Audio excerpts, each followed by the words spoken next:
Bienvenue à ce webinaire. Donc, je me présente, je m'appelle Sabine Foissac, je suis salariée de BGE Sud-Ouest et je vais présenter ce webinaire avec Maxime Frech, qui a le nom de BGE Sud-Ouest Zoom 1. C'est le compte Zoom qu'il utilise, du coup son nom n'apparaît pas. Voilà, donc on est tous les deux consultants formateurs à BGE Sud-Ouest, qui fait partie donc du réseau des BGE, qui est un réseau national d'accompagnement et d'aide au développement des projets, dont les projets d'entrepreneuriat. Et donc, c'est pour cette raison qu'on a décidé de vous proposer de décrypter pour vous le plan indépendant 2022 aujourd'hui. Voilà. Donc, du coup, ce plan indépendant 2022, ça fait un petit moment qu'on en parle, qu'on en entend parler. Donc, notre président Emmanuel Macron a annoncé des mesures le 16 septembre dernier. Donc, c'était des mesures. Et donc, ces mesures sont en train de se mettre en place petit à petit. Et cette mise en place se fait au travers de trois lois. Il y a eu la loi de finances de la sécurité sociale qui est sortie il y a très peu de temps, il y a quelques jours.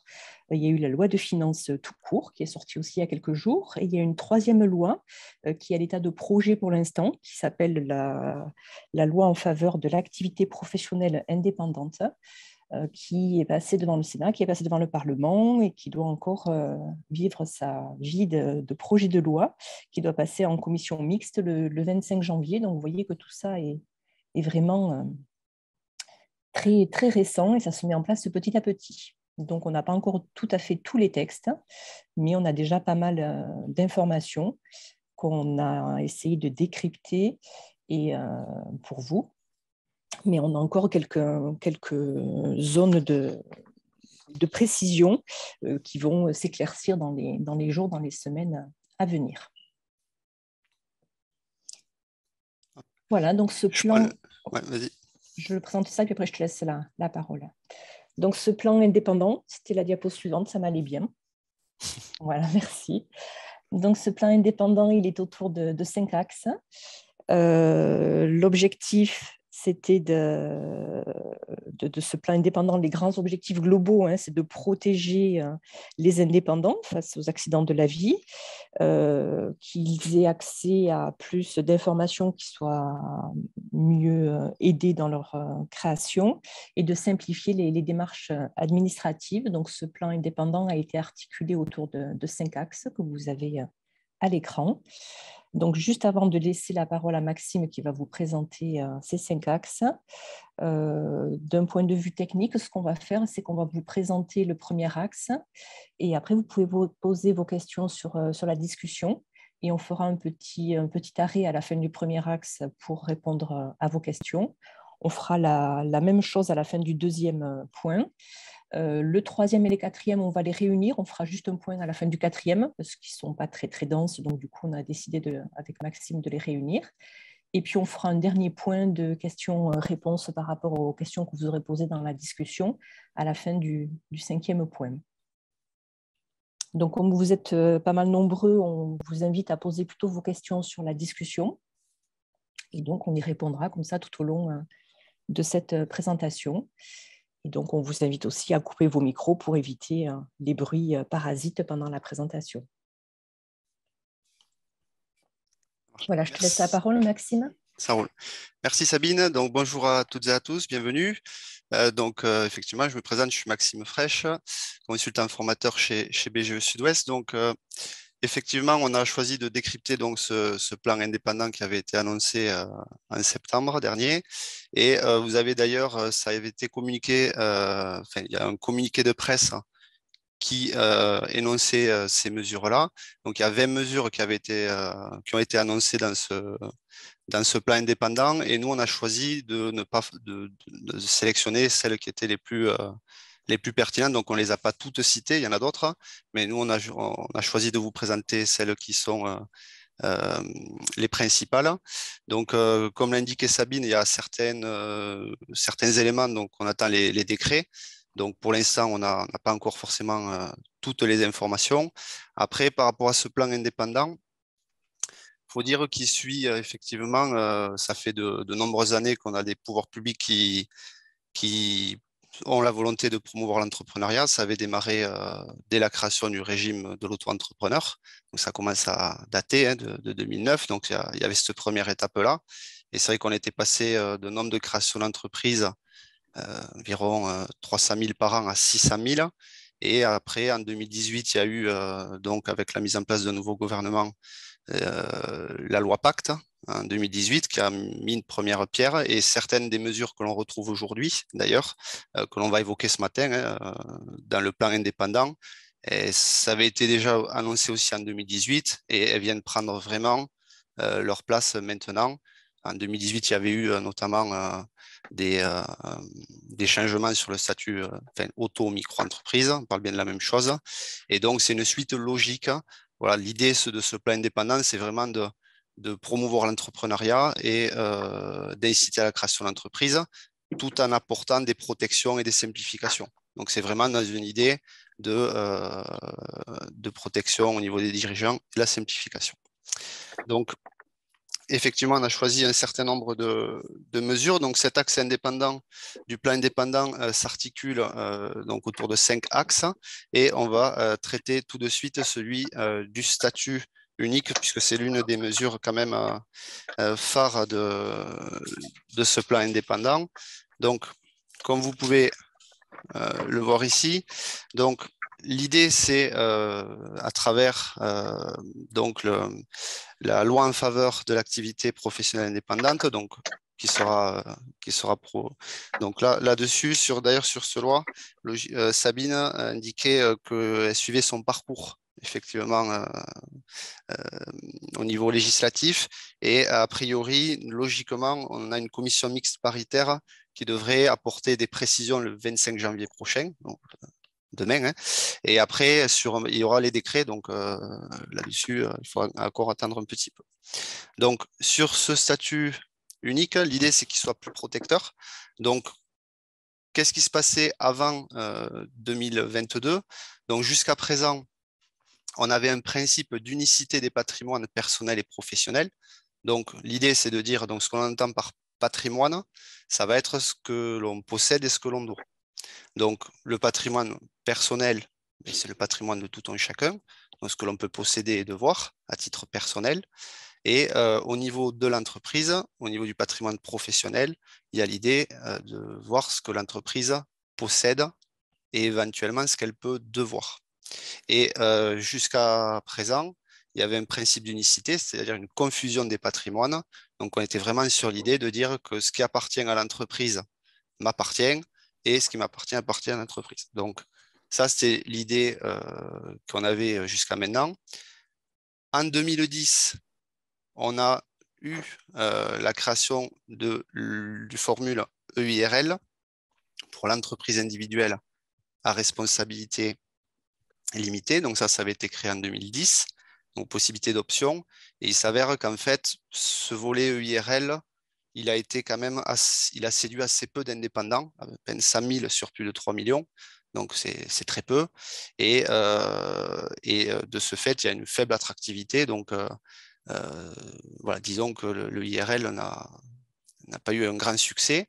En 2015, il y a eu un apport supplémentaire qui est la protection de la résidence principale.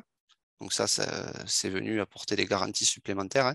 Et ce qui est vraiment pas neutre, puisque jusqu'en 2015, si une entreprise individuelle avait des dettes de montant significatif, hein, bien sûr, ben à ce moment-là, le chef d'entreprise pouvait engager sa résidence principale si, bien sûr, il en possédait une. Voilà. Et donc ça, c'était un apport supplémentaire. Et donc là, pour 2022, il y a la création d'un statut unique plus protecteur. Donc, il y a la suppression de l'EIRL. Donc, la suppression de l'EIRL arrivera une fois que la loi sera votée. Hein. Mais c'est l'idée, et la création d'un statut unique plus protecteur pour l'entrepreneur individuel. Donc, là, l'idée, c'est de dire que maintenant, il y aura deux patrimoines bien distincts, un professionnel et un personnel. Et ce dernier, le patrimoine personnel, sera par défaut insaisissable. Et seuls les éléments utiles à l'activité professionnelle, donc matériel, véhicule, ordinateur, etc., eux pourront l'être. Donc c'est ça l'idée de la création de ce statut unique. D'accord ? Donc, comme tout principe, le principe, c'est celui-ci, c'est que le patrimoine personnel de l'entrepreneur sera protégé. En droit, et particulièrement en droit français, mais je pense que c'est le cas partout ailleurs, il y a un principe et des exceptions. S'il y en a qui ont eu l'occasion de faire quelques chères études de droit, il y a beaucoup d'exceptions et pour l'instant, ces exceptions, on ne les connaît pas forcément encore très bien, mais il y a quand même l'idée de dire, voilà, si le patrimoine personnel de l'entrepreneur est par défaut insaisissable, il va y avoir quelques garanties. Je sais que parmi nous, il peut y avoir aussi des financeurs. Donc, se pose la question notamment des garanties bancaires dans le cadre de la négociation d'un crédit professionnel. Un indépendant pourra a priori renoncer à la séparation de ces deux patrimoines. Donc, ça vient créer une exception à ce principe et pour obtenir un emprunt. Et donc là, par rapport à ces garanties, ça se négocie et c'est à ce moment-là qu'on échange sur ce sujet. Et l'idée, c'est que des biens personnels pourraient devenir alors saisissables en cas de défaillance. Voilà. Mais bon, sur les modalités de cette renonciation, ces modalités-là devront être définies par décret par rapport à cette fameuse loi en faveur de l'activité professionnelle indépendante dont on n'a pas encore tous les contours. Donc c'est vrai que par rapport à ce plan indépendant, l'essentiel des mesures fiscales proviennent de la loi de finances. Il y a la loi de financement de la sécurité sociale qui apporte des mesures sociales. Donc ça, c'est des lois qui interviennent chaque année pour avoir le budget de la sécurité sociale et le budget de l'État. Et la loi en faveur de l'activité professionnelle indépendante, l'idée, c'est qu'elle arrive quasiment en même temps. Et donc, notamment, voilà, par rapport à ces exceptions, c'est des précisions qui seront apportées. Et par rapport à cette renonciation, on n'a pas encore tous les tenants et les aboutissants. Donc ça, c'est une première exception à ce principe-là. Donc, patrimoine personnel de l'entrepreneur qui est protégé par principe. Première exception, effectivement, il y a l'aspect garantie bancaire. Se pose aussi la question lors de la souscription d'un bail commercial. C'est-à-dire qu'aujourd'hui, on retrouve, je dirais presque pas de plus en plus, mais si quand même, de plus en plus des cautions personnelles sur un bail commercial. Et comment ça va se passer aussi pour cette question-là. Donc ça, on n'a pas encore les informations. Et aussi, notamment en cas de faute avérée, une infraction à la loi, ou la notion de faute de gestion, qui est seul un président du tribunal de commerce peut prononcer, mais par rapport à ça aussi, on n'a pas encore toutes les informations. Donc comment ça se passe s'il y a une faute avérée? Est-ce qu'il y a bien ce principe-là de patrimoine ici professionnel et personnel bien distinct? Ça, on ne sait pas. Voilà. Donc ça fait partie des exceptions à ce principe-là, à voir si dans le décret, il y en a d'autres, mais bon, dans l'immédiat, c'est quand même l'aspect bancaire, bail et éventuellement de faute qui sont importants. Et ensuite, se pose aussi, il faut voir, qu'est-ce qui va se passer pour les entreprises qui avaient été créées avant le 1er janvier 2022.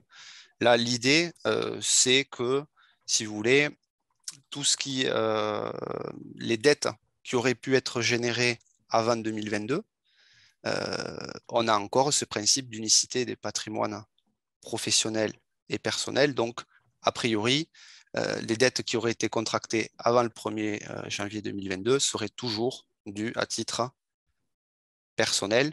Et donc là-dessus, ce ne serait pas rétroactif. Voilà. Donc ça, c'est l'idée. Et par rapport à cette question du patrimoine personnel et du patrimoine professionnel, par rapport justement aux mesures, on voit bien qu'on va dans un sens de plus de protection. Donc ça, ça fait partie un peu des mesures phares de ce plan indépendant. Et la philosophie, la question quand même à la base, c'est que l'on doit se poser, c'est est-ce que au niveau de mon patrimoine professionnel, j'ai un risque de générer des dettes? Puisque selon les projets, voilà, il y a des projets qui nécessiteront plus ou moins d'investissement, donc notamment d'aller chercher des financements. Il y a des projets sur lesquels aussi on aura peut-être ou des activités tout simplement sur lesquelles on a peut-être plus de risques de générer des dettes. Je pense notamment quand on prend un local, lorsqu'on a des salariés, c'est-à-dire qu'on n'a pas démarré le mois et que, entre guillemets, il faut sortir de l'argent. Et donc, le risque de générer des dettes est quand même plus important dans ce cas de figure que quand, par exemple, j'exerce à mon domicile, je n'ai pas de salarié, etc., etc. Et donc, selon la nature des activités, il y en a qui sont plus risquées que d'autres, d'un point de vue du fait de générer des dettes. Donc, la question quand même essentielle, c'est est-ce que j'ai un risque de générer des dettes? Et ensuite, la création de ce statut unique plus protecteur ne change absolument pas le principe assurantiel sur tout ce qui est assurance professionnelle et des éventuels décennales pour ceux qui pourraient être dans le bâtiment, etc. Il n'y a aucun changement par rapport à ça. Il convient bien que les entreprises et leurs dirigeants aient toutes les assurances nécessaires à l'activité. Voilà. Donc ça, c'est peut-être un rappel, au niveau assurance, ça n'a pas d'impact. Avant de passer au point 2, Sabine, je ne sais pas s'il y a Il y a des quelques questions. questions. Ouais. Donc, la première question de Marie-Flore, est-ce que c'est pour tous les indépendants, même les micro-entrepreneurs? Donc, effectivement, Ouais. un micro-entrepreneur est une entreprise individuelle, et donc elle est concernée par cette mesure. Mm. Donc, ça va venir aussi protéger les micro-entrepreneurs. Après, Question. on a une deuxième question sur l'EIRL de Laurent, BGE64, qui dit l'EIRL avait la possibilité d'opter à l'impôt sur les sociétés. Qu'est-ce qu'il en est de cette future entreprise individuelle de statut unique? Alors, cette entreprise individuelle aura la possibilité, on ne l'a pas forcément approfondi là sur ces diapos, mais cette entreprise individuelle, d'un point de vue des mesures fiscales, pourra opter pour l'impôt sur les sociétés. Et cette option, si je ne dis pas de bêtises, est irrévocable pendant 5 ans. Donc, on attend des précisions par rapport à ça, mais logiquement, elle pourra opter pour l'IS. Voilà. Je crois qu'elle est irrévocable au bout de 5 ans, en fait. Au bout de 5 ans, pardon. Au bout de 5 ans, Ouais. oui, effectivement. Il me semblait bien que Au bout de 5 ans après j'ai pas bon. immatriculation, qu'il y avait un délai de 5 ans. Ouais. Voilà. Donc voilà, il y aura aussi cette possibilité-là, ce qui est une grande révolution, et le fait que l'entreprise individuelle puisse, par principe, opter à l'impôt sur les sociétés. Mais bon, ce nouveau statut est une grande révolution aussi. Et donc, c'est vrai que d'un point de vue sur l'aspect voilà, le droit des sociétés, droit des affaires, le droit fiscal, le droit social, là où il y avait des principes, il y a de plus en plus d'exceptions. Donc, c'est vrai que ça vient apporter plus de protection et plus de possibilités aussi pour les dirigeants. Voilà une nouvelle question de ECRAP Solutions. Et s'il y a des dettes pour les micro-entrepreneurs qui datent d'avant 2022, est-ce qu'il y a une refonte ou pas? A priori, dans l'idée, s'il y a des dettes avant 2022, il n'y a pas de refonte. Donc, elles seraient dues à titre personnel. Donc, c'est les nouvelles dettes qui, à partir du Les 1er nouvelles. janvier 2022, passeraient sur ce nouveau système. Après, c'est pour ça aussi qu'il faudra attendre des précisions par rapport à ça, parce que se pose par exemple la question par rapport à la signature d'un bail commercial. Quand vous signez un bail commercial traditionnel, le 369, 3 ans, 6 ans, 9 ans, effectivement, le bail, s'il a été signé avant 2022, voilà, mais du coup, les échéances, les loyers qui courent sur 2022, est-ce qu'ils ont été nés avant ou pas? Bon, logiquement, j'aurais tendance à dire que ces loyers de 2022 ne seraient plus, ne feraient plus partie de. Enfin, ils seraient exclus, donc ne seraient pas dus à titre personnel, mais on peut quand même se poser la question. Donc voilà, c'est pour ça qu'effectivement, il faudra attendre ces précisions-là, parce que souvent on dit que le diable se cache dans les détails. Enfin, voilà, là encore plus. Voilà. Voilà une autre question. Est-ce qu'il y aura un effet rétroactif pour les entreprises individuelles déjà créées? Du coup, non. Effectivement, voilà, ça. Mais elles en bénéficieront à partir du 1er janvier 2022 pour les nouvelles dettes engendrées depuis cette date-là. Voilà, par contre, c'est vrai que pour les nouvelles dettes, effectivement, donc c'est quand même bien pour ceux qui étaient déjà en activité.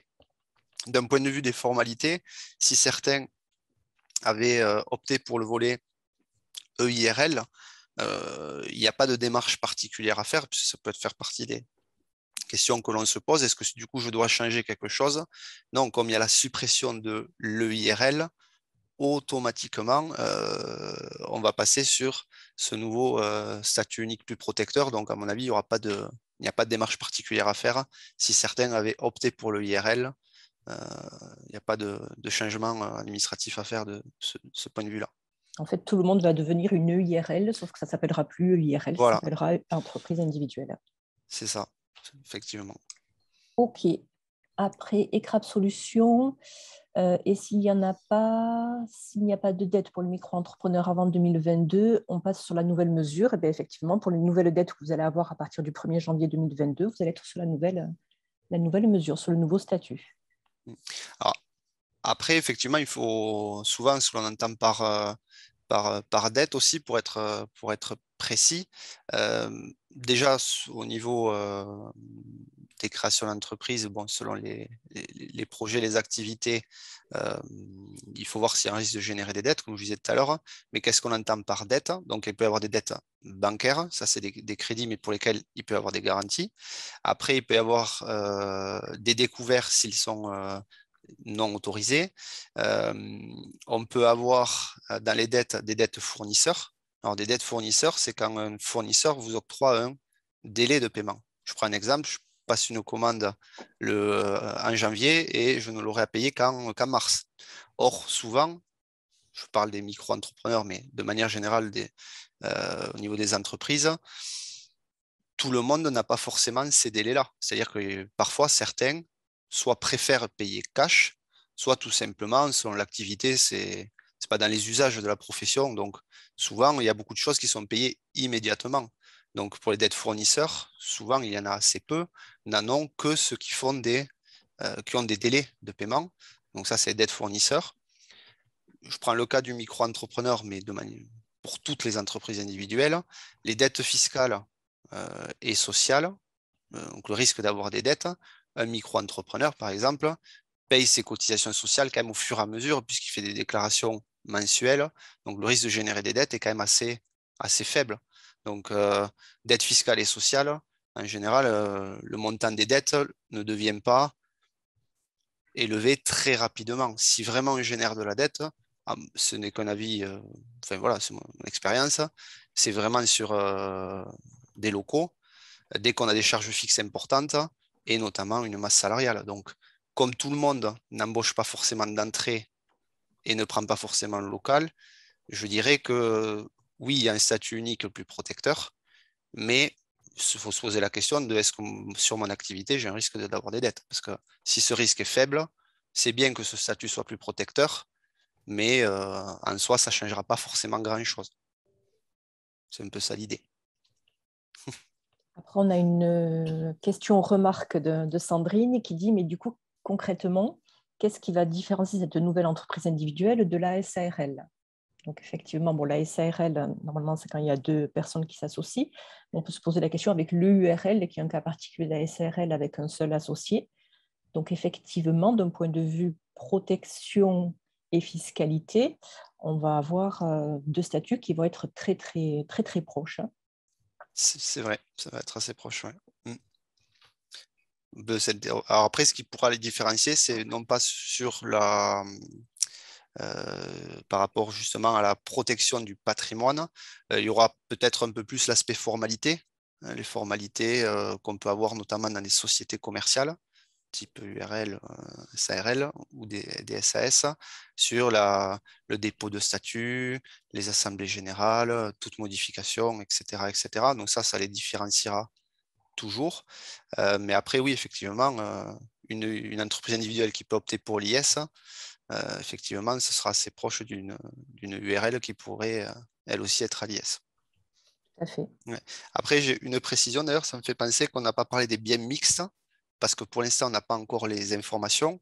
Un exemple de bien mixte, c'est un véhicule qui est utilisé à la fois à titre personnel et professionnel. Là, est-ce que c'est saisissable ou non? Pour l'instant, ce qui est inscrit, c'est que tous les biens, dans le texte de loi, hein, qui pour l'instant n'est pas encore abouti, c'est que tous les biens utiles à l'activité professionnelle font partie du patrimoine professionnel. Après, on verra avec les décrets d'application si y a quelque chose est mis, le doigt est mis sur les biens mixtes, hein, comment ça va se passer sur ces biens qui sont à la fois utilisés à titre perso et pro. Alors, une autre question de ECRAP Solutions. Les biens sont-ils à lister? Non, ils ne sont pas à lister. Pour l'instant, il n'y a plus cette liste qu'il fallait faire quand on était en EIRL, où il fallait déclarer son patrimoine, les biens que l'on souhaitait affecter à l'activité professionnelle. Et on n'a pas du tout cette notion-là qui apparaît pour cette nouvelle entreprise individuelle. C'est vrai que ça faisait partie des contraintes de l'EIRL qu'il fallait actualiser ce patrimoine, et c'est aussi ce qui peut expliquer ce manque de succès de l'EIRL par le passé. Tout à fait. Après, on a Thibaut Cordonnier qui pose une question et qui dit du coup la création de la SARL unipersonnelle, EURL, n'a plus d'intérêt. Non. Le seul intérêt, c'est peut-être si vous avez comme projet de vous associer, par exemple avec un enfant qui finit les études et puis dans les années à venir, vous aimeriez l'associer à votre activité. Donc là, il vaut peut-être mieux partir avec une EURL qui permettra de faire rentrer un nouveau associé dans les années à venir.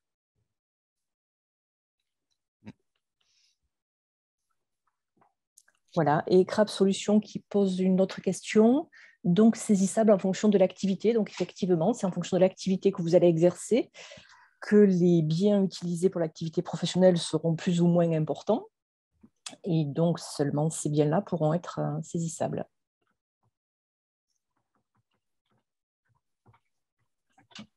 Voilà, pour l'instant, il n'y a pas d'autres questions sur cette première partie. Donc, je te propose, Maxime, de continuer. Ouais. Puis, s'il y avait d'autres questions sur cette partie-là, bon, on les traitera après. Impec. Alors, deuxième axe de ce plan indépendant, donc l'idée d'apporter une meilleure protection sociale des indépendants. Donc, sur cet axe-là, une mesure concerne celle des conjoints. Donc, tout le monde n'est pas forcément concerné dans le sens où tout le monde ne travaille pas forcément avec son conjoint dans l'entreprise. Donc, lorsque le conjoint travaille dans l'entreprise, ce qui existe aujourd'hui, c'est trois possibilités. Donc, soit le conjoint, il est salarié, parce qu'il y a un bulletin de paye, etc. Soit il est associé, soit la troisième option qui est celle du conjoint dit collaborateur. Donc, ce conjoint collaborateur, il y a l'idée qu'il puisse, notamment aussi, c'est pour avoir une protection sociale et notamment cotiser à la retraite aussi pour les conjoints. À l'origine, ça avait été, c'est quand même pour ça que le conjoint collaborateur avait été créé. Et jusqu'à maintenant, il n'y avait pas de limitation dans le temps. Aujourd'hui, ce qu'apportera le plan indépendant, et donc ça a été validé, c'est la limitation de cette formule-là à 5 ans. Donc on ne peut pas rester, désormais ce ne sera pas possible de le rester plus de 5 ans. Pourquoi? L'idée, c'est d'inciter les conjoints à se tourner vers des statuts plus protecteurs, comme celui de salarié, ou alors celui de travailleur indépendant. À l'issue des 5 ans, la personne devra opter du coup pour un autre statut, donc soit salarié, soit associé. Et si le conjoint ne fait pas d'option, le statut de conjoint salarié sera appliqué par défaut. Salarié plus protecteur. Donc s'il n'y a pas de précision, par défaut, ce sera celui de salarié au bout de 5 ans.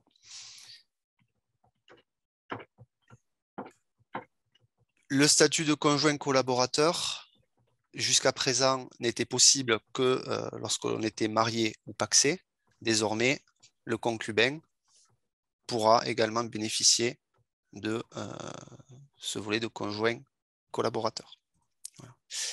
Donc, ça, c'est un apport supplémentaire. Et donc, j'ai eu le cas récemment, d'ailleurs, d'un couple non marié ou pacsé qui s'est pacsé pour ce volet conjoint collaborateur, c'était en fin d'année dernière. C'est une bonne chose pour eux, mais à partir de maintenant, ce ne sera plus nécessaire. Bon, il faut le faire pour d'autres motifs. Donc, ça, c'est la question du conjoint collaborateur. Et ensuite, il y a donc du concubin et surtout une simplification du calcul des cotisations sociales de ce conjoint, puisque jusqu'à maintenant, il y avait 5 options. Et là, ce sera simplifié pour le calcul des cotisations sociales. Il n'y en aura plus que 2 modalités. Donc, soit la première modalité de calcul, ce sera de demander de cotiser sur une assiette calculée en fonction des recettes du chef d'entreprise. Donc ça, ce sera la première méthode, selon les revenus et les recettes du dirigeant. Et deuxième méthode, sur une assiette forfaitaire, donc plutôt sur un forfait, qui, elle, sera fixée par décret et dont on attend les précisions. Donc, 2 manières de calculer au lieu de 5 pour là aussi simplifier. Voilà. Donc, c'est l'idée de simplifier et surtout mieux protéger pour limiter à 5 ans ce statut de conjoint collaborateur. Donc ça, c'est une première mesure sur la protection sociale des indépendants, mais qui ne concerne que le cas du conjoint. Celle qui concerne tout le monde, c'est la modulation des cotisations sociales. Donc, je ne sais pas si certains en avaient entendu parler, il y avait un dispositif expérimental en Occitanie, donc, qui a été généralisé au niveau national. Et donc, il y a l'idée et la volonté de laisser la possibilité d'estimer les revenus en temps réel et de moduler les acomptes. Donc, par rapport à ça, ne sont pas concernés. Sabine, tu me diras, je ne dis pas de bêtises, mais il y a quand même l'idée, les micro-entrepreneurs qui font leur déclaration mensuellement ou trimestriellement sur le site auto-entrepreneur URSSAF, eux, ils payent en fonction du chiffre d'affaires. Donc, eux, la modulation, ils ne sont pas concernés. Donc, si certains, effectivement, ne sont pas sous le régime du réel, enfin, d'autres formules que la micro, ils ne sont pas concernés par cette modulation. Donc, l'idée, c'est de dire les revenus du dirigeant peuvent fluctuer et il y a le fait de payer des cotisations sociales du dirigeant au fur et à mesure. Et souvent, lorsqu'on a une variation des revenus, ben, les cotisations sociales, le montant, s'il était plus ou moins bien calculé, en tout cas, il y avait la possibilité de le moduler, mais si le revenu avait été sous-estimé, et donc on n'avait pas assez payé de cotisations sociales, il y avait des pénalités de retard. Et donc ce qui a été testé en Occitanie, c'est justement de moduler ces cotisations. Et maintenant, il n'y aura pas de pénalité de retard si le revenu est sous-estimé.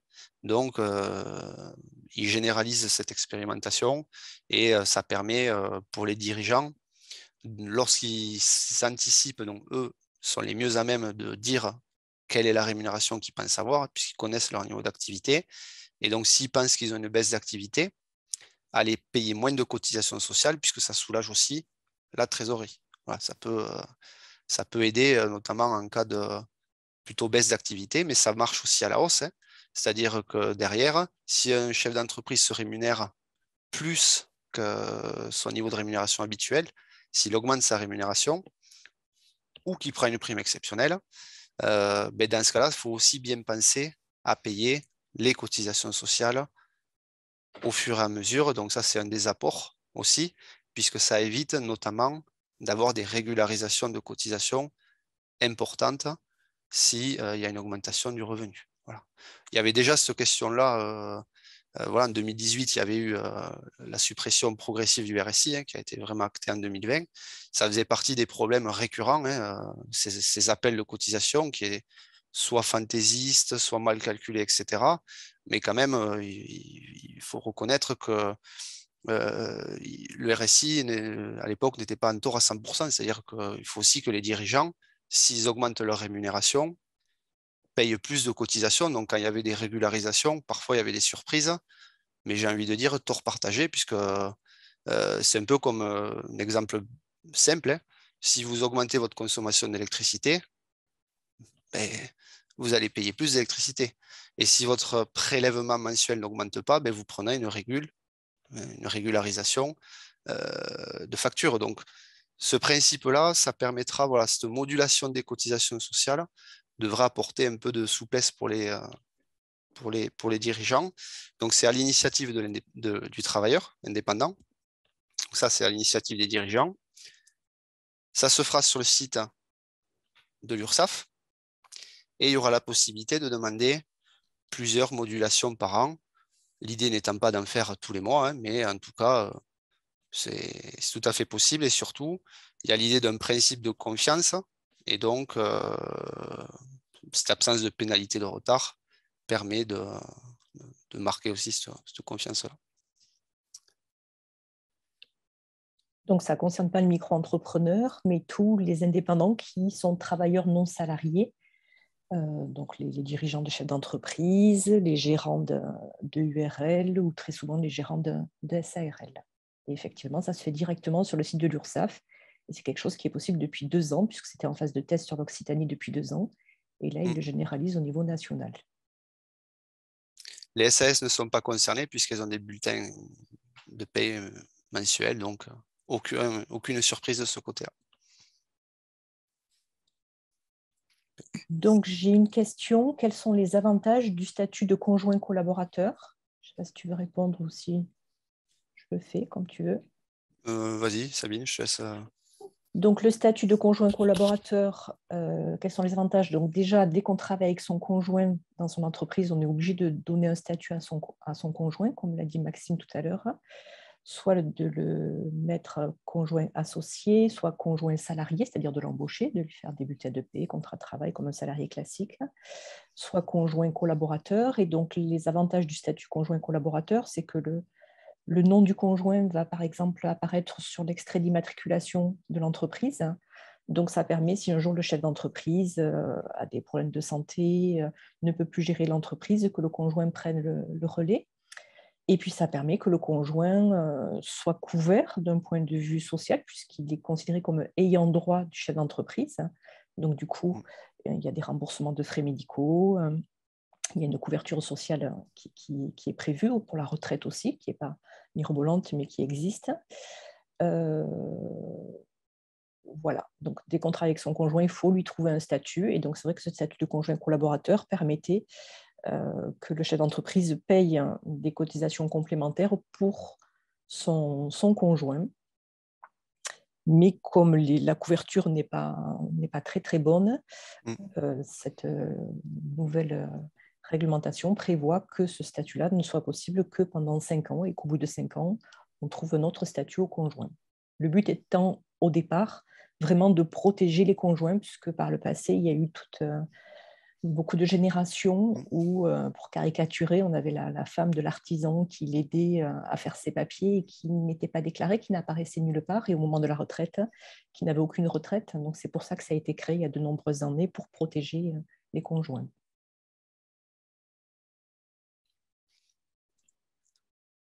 Autre chose à rajouter?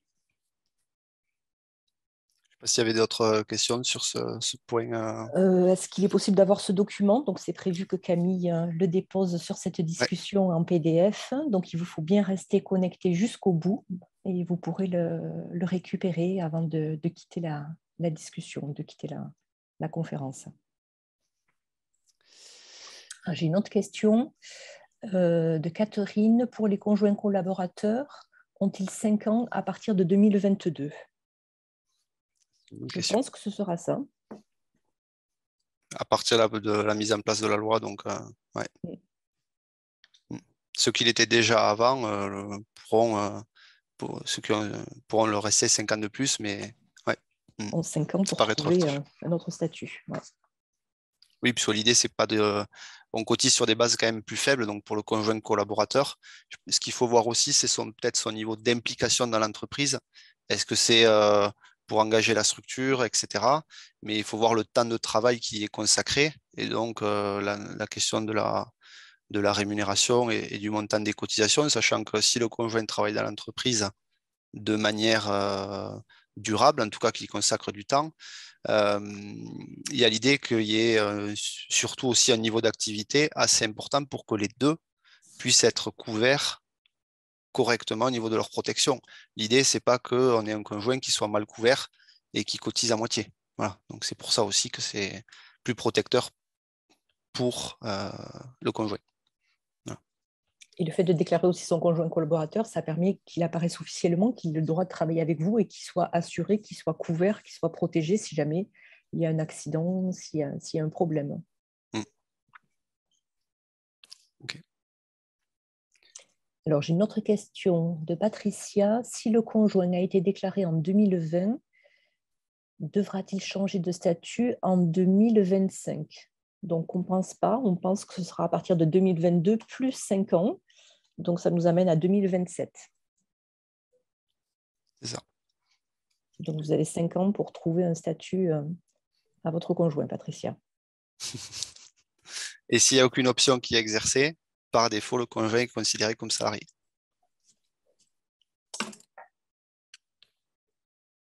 Voilà, on n'a pas d'autres questions. Je pense que Ouais. tu peux passer au point 3. Donc, Maxime va traiter le point 3 et le point 4, et après, on refera réponse aux questions. Alors, sur effectivement, ce troisième axe du plan indépendant, donc il y a faciliter la reconversion et la formation. Donc, sur l'aspect reconversion, c'est plutôt lorsqu'il y a des difficultés au niveau de l'activité et lorsque l'entrepreneur, lorsque l'entreprise rencontre des difficultés. Derrière, si on doit fermer l'entreprise, en 2019, c'était un sujet qui était en discussion, je pense, depuis un certain temps, c'est-à-dire de dire un chef d'entreprise qui arrête, donc il arrête son activité, il n'avait pas de droit d'allocation chômage. Et donc, c'est un peu double peine, hein, c'est-à-dire vous arrêtez votre activité, parfois vous pouvez avoir des dettes, et en plus, vous n'avez plus de revenus. Donc ça, je pense que tout le monde était plutôt d'accord sur l'idée de dire, c'est pas top, très clairement, pour pas dire autre chose. Mais par contre, il fallait se mettre d'accord sur qui paye. Voilà. Qui on ouvre des droits, d'accord, mais la question, c'est quand même qui paye. Donc cette question-là, c'est l'UNEDIC, l'organisme qui est paritaire, hein, qui gère la convention chômage. Donc sur la convention chômage de 2019, qui avait été reportée à cause du Covid qu'on avait eu début 2020, donc elle a été reportée puisqu'elle était moins protectrice par rapport au droit au chômage. Et donc, en fait, en 2019, ils ont créé une allocation chômage des indépendants qui s'appelle l'allocation du travailleur indépendant et son montant était de 800 € pendant un maximum de 6 mois. Ça, c'est ce qui avait été créé. Donc, 800 € pour l'allocation du travailleur indépendant, l'ATI, sur 6 mois. Et ils ont posé des critères pour pouvoir bénéficier de cette aide-là. Ces critères sont les suivants. Il y a eu 6 conditions, donc je vous les cite oralement. Il fallait que l'entreprise ait subi une liquidation judiciaire ou un redressement judiciaire. Donc ça, c'est une condition qui était quand même, qui pouvait être assez contraignante. Donc, liquidation judiciaire ou redressement judiciaire. Ensuite, il fallait, pour pouvoir bénéficier de cette ATI, justifier d'au moins 2 années de travail indépendant. Donc, quelqu'un qui avait créé depuis moins de 2 ans, il n'y avait pas droit. Ensuite, autre critère cumulatif, c'est d'avoir perçu au moins 10 000 € par an en moyenne. 10 000 € par an en moyenne durant cette période. Donc déjà, ça peut exclure aussi certains dirigeants. Et avoir des ressources qui soient inférieures au revenu de solidarité active, au RSA. Pour une personne seule, c'est 565 €. Et dernière condition, être inscrit à Pôle emploi et rechercher activement un emploi. Donc il fallait aussi que la personne, forcément, se soit inscrite à Pôle emploi. Donc, du fait de ces conditions, donc c'est des conditions, l'ATI qu'on peut retrouver, hein, je les ai citées un peu rapidement, mais c'est des choses qu'on peut retrouver, hein, qui sont des données officielles. Et du coup, comme c'est assez restrictif, peu de personnes en bénéficient. Alors, donc, il y a l'idée de venir assouplir, voilà, assouplir ces conditions-là pour que plus de personnes puissent en bénéficier. Donc, il y a 3 points de simplification qui sont envisagés, mais le texte de loi en faveur de l'activité professionnelle n'est pas encore publié, donc il viendra apporter des précisions. Je pense que ces conventions devront être quand même reprises dans les conventions UNEDIC, quand même. Mais l'idée de ces 3 points de simplification, c'est de dire l'obligation d'avoir fait un redressement judiciaire ou une liquidation judiciaire, ce sera remplacé par une déclaration de cessation totale et définitive d'activité. Donc, ça apporte un peu de souplesse. D'accord ? Ça, c'est un premier assouplissement qui est envisagé. Deuxième assouplissement, l'entrepreneur qui justifie que son activité n'est pas économiquement viable pourrait bénéficier de l'ATI, de cette aide-là. Et ce qu'on entend, a priori, c'est ce qui devrait être fixé dans le décret, c'est une baisse de 30% du revenu d'une année sur l'autre qui permettrait de justifier le fait que l'activité n'est pas économiquement viable. Voilà. Et s'agissant du dernier point de simplification, le montant de cette aide, donc à la base c'est 800 € par mois, ne pourra pas être supérieur au montant moyen mensuel des revenus antérieurs d'activité qui ont été perçus. Donc, il y a aussi cet assouplissement-là. Voilà. Donc ça, c'est par rapport à cette ATI. Donc, ça avait été ouvert en 2019 avec des critères assez contraignants. Il y a l'idée d'apporter de la simplification, en tout cas de l'assouplissement, pour l'objectif que plus de personnes puissent en bénéficier. C'est un peu ça l'idée. D'accord ? Ok. Donc ça, c'est pour l'allocation de travailleurs indépendants. Sur la formation, autre thématique de cet axe numéro 3, le doublement donc un autre sujet, le doublement du crédit d'impôt formation. Donc, ce crédit d'impôt formation, c'est donc les chefs d'entreprise qui peuvent en bénéficier lorsqu'ils engagent des dépenses de formation. Et il y a l'idée de le doubler. Alors, comment il était calculé ? Il était calculé dans la limite de 40 heures par an au montant du SMIC. Donc, en gros, le montant à la louche, c'est 420 €. 400 €, c'est le montant qu'on avait jusqu'à maintenant. Mais ce crédit peut être doublé, porté à 800 €. Voilà. Sur qui peut bénéficier de ce crédit d'impôt, c'est que peut se poser la question, donc j'anticipe un peu la question. Est-ce que tout le monde peut bénéficier de ce crédit d'impôt, y compris des micro-entrepreneurs ? Oui, tout le monde peut en bénéficier. Et donc, selon si la structure est imposable à l'impôt sur le revenu ou à l'impôt sur les sociétés, il y a un CERFA, c'est un formulaire officiel à remplir. Vous déclarez le nombre d'heures de formation réalisées, on applique le taux du SMIC et ça fait ce montant-là. Donc, c'est un crédit d'impôt, pas une réduction d'impôt. Donc, la différence entre les deux, c'est qu'un crédit d'impôt, une personne, notamment l'impôt sur le revenu, qui serait non imposable, peut quand même se faire rembourser ce montant-là. C'est le principe du crédit. Une réduction d'impôt, ça vient réduire le montant de l'impôt, mais une personne qui n'est pas imposable ne se fait pas rembourser. Donc, toutes les formes d'entreprise peuvent en bénéficier, y compris celles et ceux qui seraient au régime de la micro-entreprise. Donc, c'est aussi pour inciter les dirigeants à se former et à actualiser ou maintenir leurs compétences.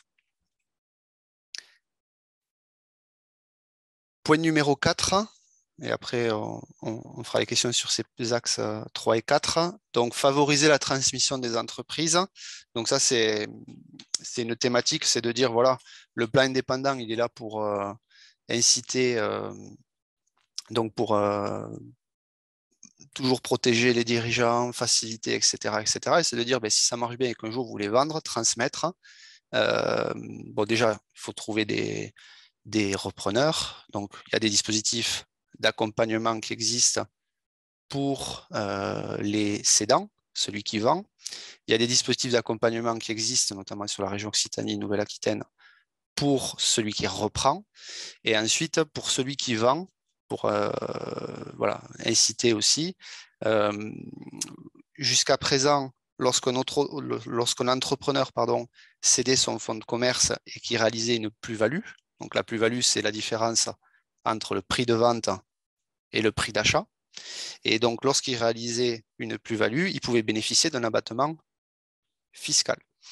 Si la valeur du fonds était inférieure à 300 000 euros, l'exonération d'impôt sur le revenu était totale.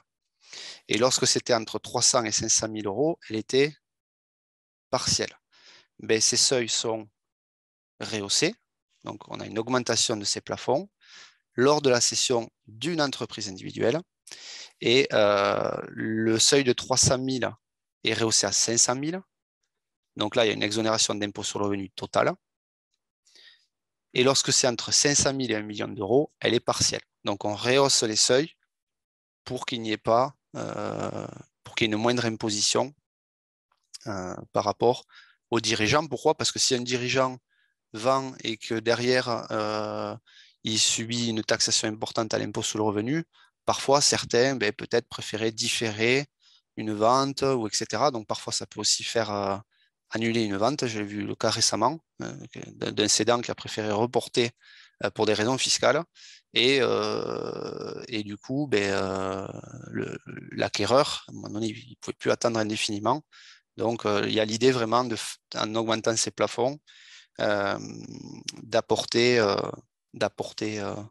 une souplesse et d'inciter aussi à la transmission des entreprises. Sabine, j'aurai les questions. Peut-être sur l'axe peut-être numéro 3. Sur l'ATI, je ne sais pas s'il y a des remarques. Ou le crédit d'impôt formation, il me semble qu'il y en a une. Je suis en train de parler micro fermé, ça ne marchait pas bien. Donc, il y a Claire qui a une question sur l'ATI, sur le troisième point de simplification qu'elle n'a pas bien compris. Donc, ce troisième point de simplification, en fait, c'est que jusqu'à présent, l'ATI, c'était 800 euros quand les personnes étaient éligibles, remplissaient les 6 points qu'a présenté Maxime. Et à l'avenir, ce ne sera pas automatiquement 800 euros, ce sera en fonction des revenus moyens mensuels des années passées. Donc, ça peut être moins de 800 euros. Donc, je pense que comme ils ont ouvert l'assiette des personnes qui pouvaient en bénéficier, ils ont dit le montant, ce ne sera pas automatiquement 800 euros par personne, ce sera en fonction aussi des revenus moyens des dernières années. Et il y a une autre question qui demandait le calcul de cette ATI sera basé sur combien d'années d'exercice. Donc, il faut avoir exercé au moins 2 ans et a priori, c'est calculé sur les 24 précédents mois précédant la session d'activité. Donc, a priori, c'est calculé sur les 2 dernières années. Voilà. Après, on a Yannick qui trouve intéressant le doublement du crédit d'impôt pour la formation. Et on a CC qui pose une question qui dit est-ce que les dépenses de formation des dirigeants, cela veut dire que la formation doit être liée à l'activité du dirigeant, gestion, etc. Ou pourrait-ce aussi être, par exemple, une formation en informatique ou en marketing? Donc moi, j'ai envie de dire qu'une formation en informatique ou en marketing, c'est aussi lié à l'activité du dirigeant, parce que de nos jours, Oui. des thèmes qui sont importants à connaître pour tous les dirigeants. C'est une bonne transition, notamment pour le point d'après, qu'on va voir le dernier axe. Effectivement, le numérique, pour prépondérant, et un dirigeant qui rencontre des difficultés, notamment avec l'outil informatique.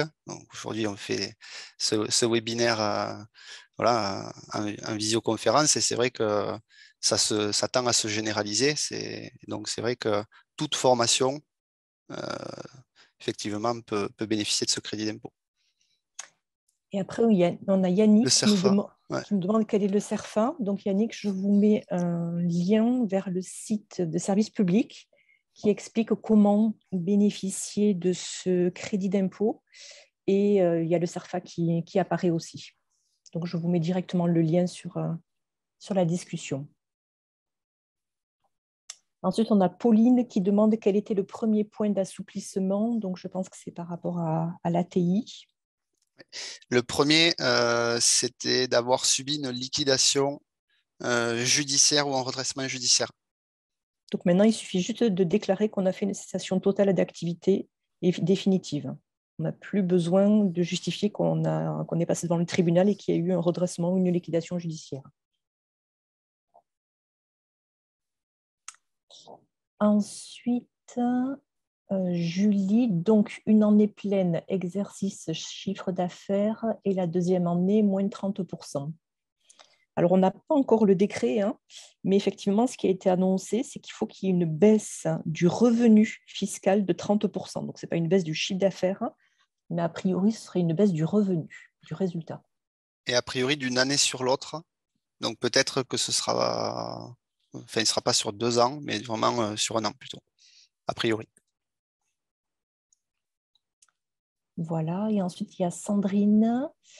Le crédit d'impôt formation est cumulable avec les éventuelles prises en charge des OPCO. Oui. Une question qu'on s'est posée, Tout à effectivement. fait. On en a Et, discuté et on pense que oui.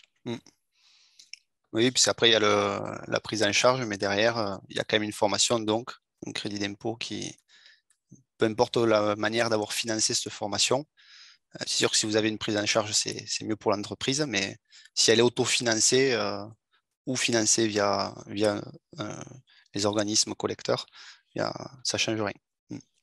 Ce crédit d'impôt est là pour venir compenser le fait que pendant que vous suivez la formation, vous n'avez pas pu travailler dans votre entreprise.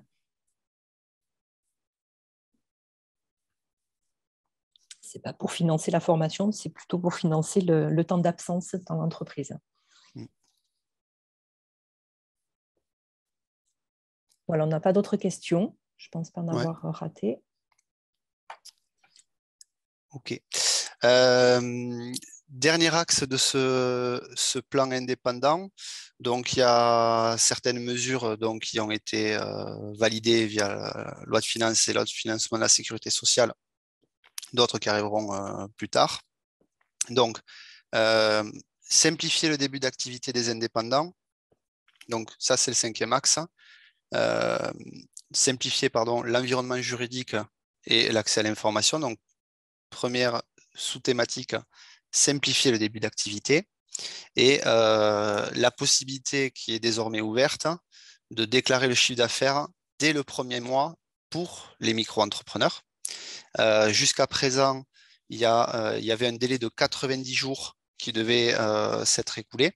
Voilà, entre le moment où on déclare le premier chiffre d'affaires et donc ça pouvait poser des difficultés pour notamment certains dirigeants, puisqu'il faut transmettre les revenus. Donc, à compter de 2022, ils pourront déclarer immédiatement les recettes en fonction de la périodicité qu'ils ont choisie. Donc, on prend un exemple, quelqu'un crée en janvier 2022, là, tout récemment. Jusqu'à présent, il ne pouvait déclarer pas avant avril-mai. Maintenant, il pourra déclarer dès le mois de février le chiffre d'affaires généré sur le mois de janvier. Donc ça, c'est la nouveauté. Et de ce fait, il pourra communiquer à divers organismes cette attestation de chiffre d'affaires qu'on récupère sur le site auto-entrepreneur URSSAF et notamment le transmettre, ça peut être à Pôle emploi, éventuellement au conseil départemental, selon si c'est au mois ou au trimestre. Je sais qu'il y a certains participants qui peuvent faire partie des questions. Donc, ça permet aussi de simplifier. L'auto-entrepreneur micro, notamment, devait fournir une attestation sur l'honneur. Et donc, pour éviter de fournir ces attestations sur l'honneur, pour dire j'ai fait tant de chiffre d'affaires, ben là, au moins, il pourra fournir tout simplement l'attestation de chiffre d'affaires. Donc, ça simplifie ce début d'activité. Donc, première thématique de cet axe numéro 5. Deuxième thématique, il y a l'assouplissement pour la délivrance des attestations de vigilance. Donc, qu'est-ce que c'est qu'une attestation de vigilance? Donc, une attestation de vigilance, c'est un document qui permet à l'entreprise de montrer qu'elle est à jour au niveau de ses obligations fiscales et sociales. Et c'est une condition indispensable, notamment pour répondre à des marchés publics, à des offres publiques, mais pas que. Et donc, il y a l'idée de pouvoir délivrer ces attestations plus rapidement et désormais les organismes compétents, donc les impôts et l'URSSAF, devront délivrer cette attestation même aux cotisants qui démarrent leur activité et qui la sollicitent. Donc comment ce sera mis en œuvre? Mais ça, ce sera à ces organismes-là de le mettre en œuvre, mais il y a l'idée que les entrepreneurs puissent les avoir plus rapidement. Voilà. Donc ça, c'est plutôt pour ceux qui travaillent avec des appels d'offres publics. Simplifier l'environnement juridique, autre thématique, c'est l'allongement du délai d'option pour changer de régime d'imposition. Donc avant, pour faire simple, on avait jusqu'au mois de février pour changer de régime fiscal. Et maintenant, on aura jusqu'au mois de mai, jusqu'au 2 mai, pour changer de régime fiscal d'imposition, pour laisser plus de temps aux dirigeants de choisir comment optimiser, entre guillemets, optimiser c'est légal, son mode d'imposition, et ça lui laissera le temps de prendre conseil et de se renseigner sur qu'est-ce qui est le mieux. Est-ce que, par exemple, quelqu'un qui est sous le régime de la micro-entreprise, est-ce que pour lui, c'est plus intéressant, est-ce qu'il optimise à passer au réel? Avant, il fallait qu'il tranche avant le 1er février. Maintenant, il aura jusqu'au 2 mai, donc ça lui laisse un peu plus de temps. Et ça, c'est une possibilité qui a été apportée. Voilà. De la même manière, si vous avez quelqu'un qui avait démarré au régime du réel, lui, il aura aussi jusqu'au 2 mai pour dire si c'était mieux de se mettre sous le régime de la micro, il peut se mettre sous le régime de la micro. Voilà. Donc, ça laisse plus de temps pour réfléchir à cette thématique-là. Donc, voilà pour le côté, les 3 premières mesures de cet axe numéro 5. Donc, simplifier le début d'activité via des déclarations donc, mensuelles, les attestations, l'assouplissement pour les attestations de vigilance et surtout l'allongement du délai d'option.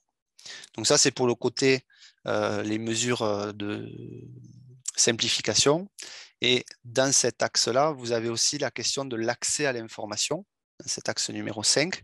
Et donc, pour la question de l'accès à l'information, on est sur une simplification des services en ligne des entreprises.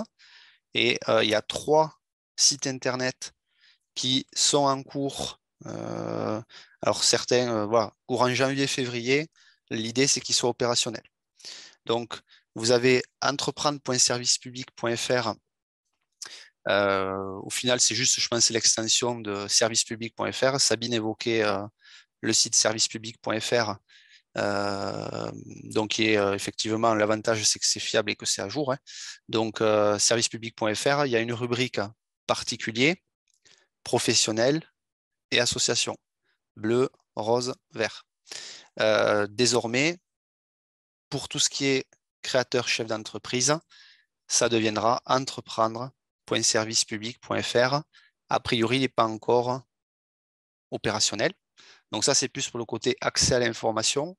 Et c'est vrai que lorsque vous posez des questions, vous avez besoin de CERFA, vous avez besoin de différents documents, que ce soit à titre personnel ou professionnel.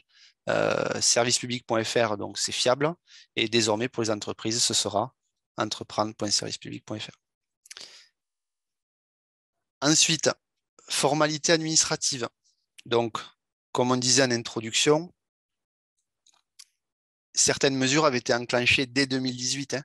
Donc, la loi Pacte, par exemple, en 2018, indiquait que la volonté de mettre en place un site, un guichet unique. Et donc, ça y est, il existe. Donc, celui-là, il est opérationnel. Ça s'appelle formalité.entreprise.gouv.fr. Et l'idée, c'est que toutes les formalités administratives pour créer, modifier et cesser une activité et même déposer ses comptes pour les sociétés pourront être faites, ces démarches-là, en ligne. Vous avez ici à droite le logo de l'INPI pour Institut national de la propriété industrielle. Et c'est l'INPI qui gère ces formalités-là. Et donc, ce qui se passera progressivement, il y a l'idée que les centres de formalité d'entreprise, pour 2022, on peut encore accomplir les démarches dans les différents centres de formalité d'entreprise, que ce soit celui de la Chambre de commerce et d'industrie, de la Chambre des métiers et de l'artisanat, l'URSSAF ou la Chambre d'agriculture, selon la nature des activités. Il n'y aura plus qu'un guichet unique. Ça avait été déjà adopté en 2018 et ça y est, il voit le jour. Donc, pour 2022, c'est encore transitoire. Pour 2023, a priori, si je n'ai pas raté d'épisode, ce sera obligatoirement sur le site formalité.entreprise.gouv.fr dans l'idée de vraiment simplifier l'environnement juridique des indépendants et donc faire tout sur ce site-là. Et dernière thématique, dernier site, dernier service en ligne, celui-là, portailpro.gouv.fr. Donc celui-ci, il n'est pas encore actif.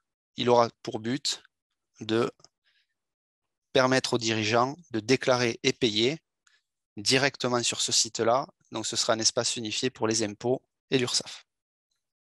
Donc là aussi, je pense à la simplification. On a parlé de la modulation des cotisations, etc.